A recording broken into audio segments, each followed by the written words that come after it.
Ako'y susuko na ba sa pag-aasa lang sa wala? O ipapatuloy ko pa ang humanap ng taong tama?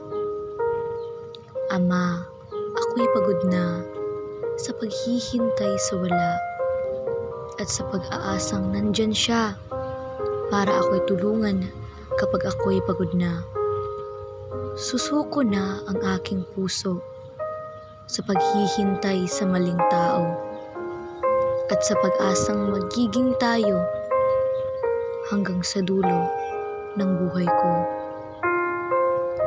Ako'y susuko na sa pagmamahal mo, ngunit ikaw pa rin ang laman ng puso at isip ko.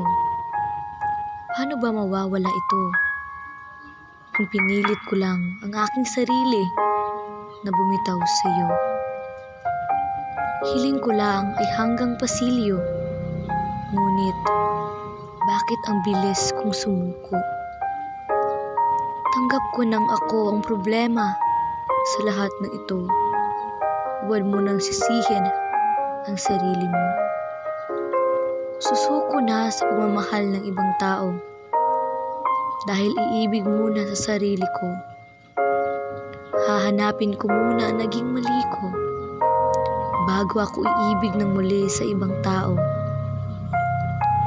Iiwas muna sa pagmamahal ng iba upang mapangalagaan ang aking sarili sa tuwina.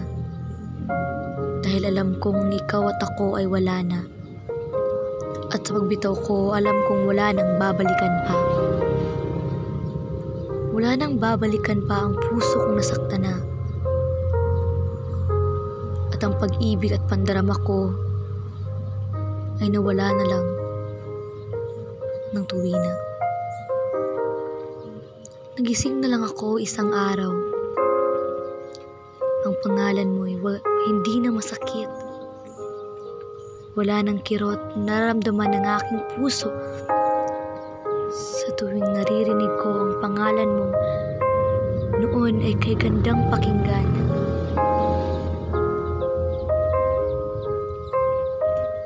Nagising na lang ako isang araw. Wala nang ikaw at wala nang sakit sa puso ko kay hapdi ng nagmahal.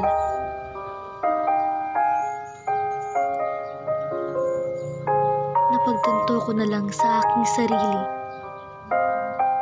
na kaya ko na palang iwan ka at kaya ko nang mabuhay mag-isa na hindi nakadepende sa iba.